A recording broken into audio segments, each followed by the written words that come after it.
Hi everyone, sorry I've been away for a while. My channel has been given some rest, so now that I've got a little bit more energy, I'm going to try to upload a little bit more frequently. Today's subject is something that's on the mind of a lot of people, especially since we have been shut in for about a year now, sheltering in place and restricting our movement outside the house or apartment. And when you go to social media, you meet people from all over the world, and of course, it's bound to happen that you meet someone and the chemistry is there, and you pursue it more than just a friendly "hello, how are you" kind of relationship. So today's theme is what to consider before entering into a long distance relationship, and by long distance, I'm referring to international long distance. State to state is one thing, but country to country is a completely different animal. So that's what we're going to cover today.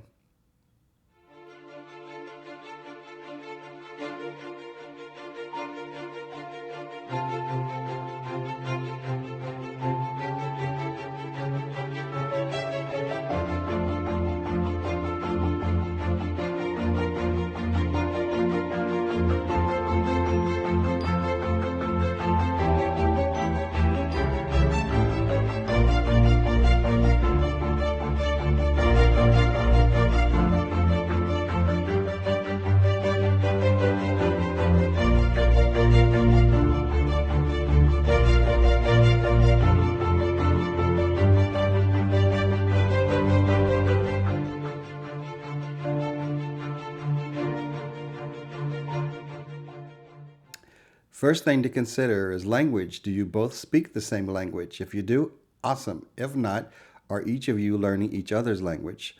In my case, I met my wife on Instagram, and she primarily at that point spoke only Spanish, and I spoke both English and Spanish. So for me, it was a little bit easier.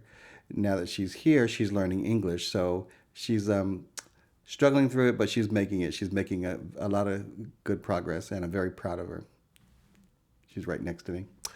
Anyway, so language is the number one thing to consider because communication is very important. You want to make sure that you are both on the same page and that you are communicating what you're feeling for each other and that it's understood on the other end.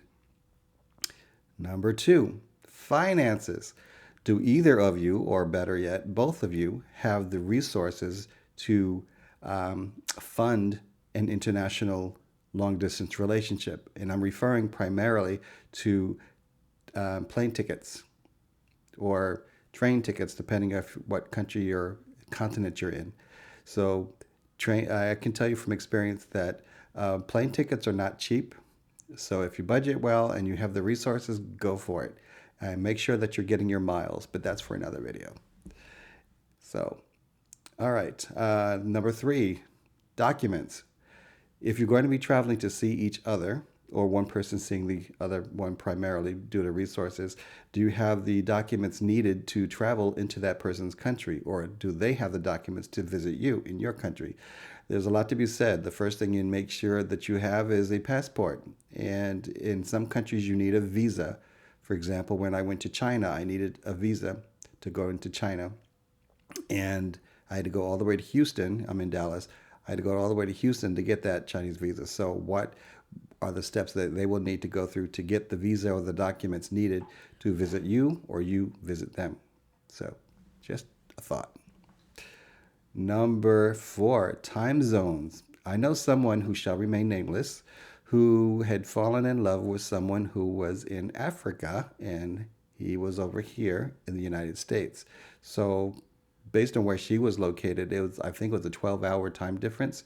So when she's going to bed, he's getting up, and the other way around. So are you prepared for these disruptions of your sleep cycle just to communicate?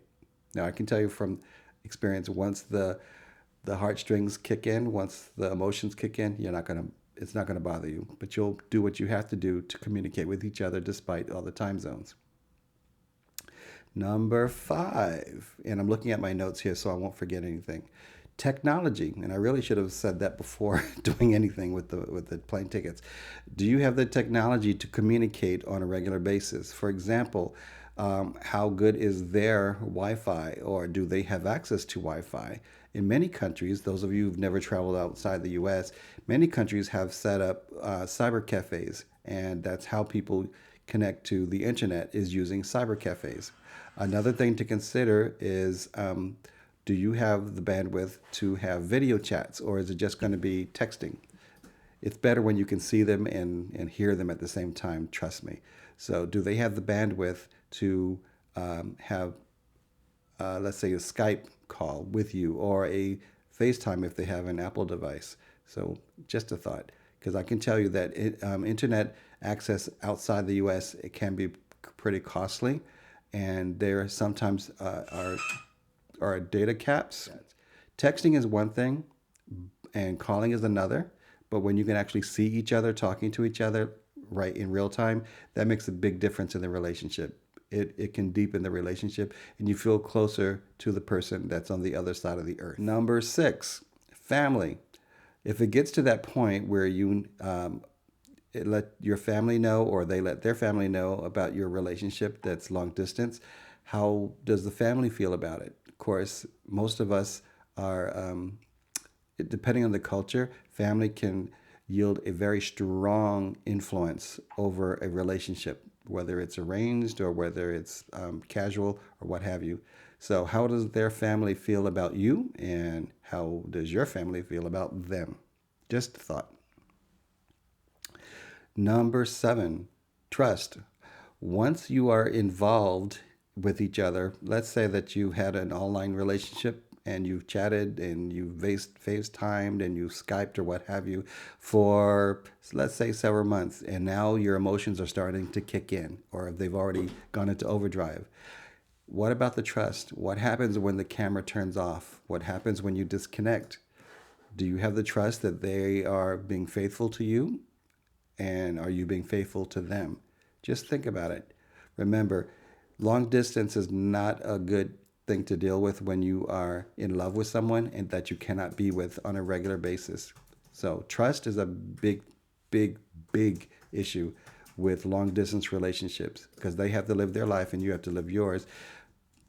And you have to know that they're thinking about you and you are about them. Your circle of friends. Number eight, circle of friends. Your circle of friends can make a big difference in the longevity of your relationship or whether it feels real or not.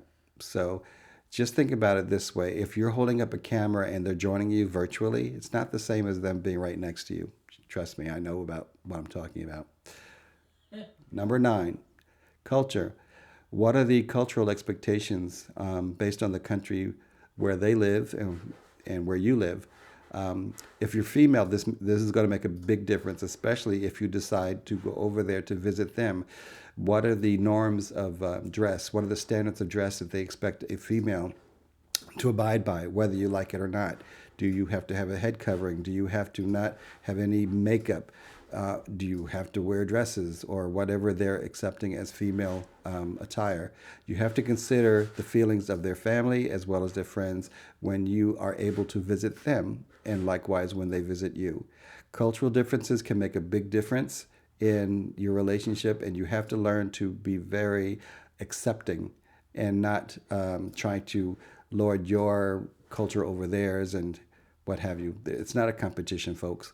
If you're in love, you make a way. Number 10, food. Um, are you willing to try new foods? Some cultures have foods that we may consider repulsive, which I hate to use that strong word, but vice versa. Some things that we eat here, they consider as animal food, and vice versa. Some things that they may eat may be repulsive to us. In my case, I just don't like cheddar cheese, and that drives everybody that knows me crazy because I can't stand cheese, but that's just me. Number 11, if it gets this far, marriage customs. What do you expect, especially if you're male? In some cultures, the male has to pay, I think, a dowry. So forgive me and correct me if I'm wrong. Some cultures are expecting the groom to pay for basically the loss of the daughter. Oop, sorry. Some cultures are the male is expected to pay. a substantial amount of money to the family of the bride before they're allowed to get married. And in some cultures, I haven't seen it on male dominated cultures, but I've seen this where there are certain expectations of male and female. If you're male, for example, and you know how to cook, is that going to be a problem in their culture? Does that mean that you're less than a man because you know how to cook? I don't know any female that would not willingly accept a man that can cook. Trust me, it makes a big difference. You cook for her, she cooks for you. What's the problem? Okay, number 12, children. Okay, let's say the relationship gets to that point. You are married, and now there's children along the way. And where are the children going to be born? In your country, their country, both? It gets a little tricky because of citizenship laws vary in other countries versus yours. You have to consider that you're not just considering what applies in your country, but what also may apply in theirs. Some people have dual residency, or sorry, dual citizenship because of being born in one country to parents who are from another. Just look into it. Make sure that you investigate immigration because immigration is no joke. I can tell you that from experience. Anyway, these are just 12 things to consider. There's also another thing, 13, if you will. Are you both going to be of the same faith? But that's a whole separate topic for another video. That's just another thing to consider. So, my advice to you is to think with your brain and not your heart, because your heart can make you make some very interesting decisions that you hopefully will never regret. Hopefully. I don't regret proposing to my wife, and I don't regret the immigration process that we had to go through to get her here. But I just wanted to share with you that it's not an easy process to go through. So, if anything will test your love, that will be it. Anyway, I just wanted to say a couple of things to say I'm back, and I will be posting some other videos on a similar topic. For example, what it's like to live with two countries under one roof, or people from two countries under one roof. So hopefully you've given this some thought, and if you are considering a long distance relationship, just give these items some thought before you proceed.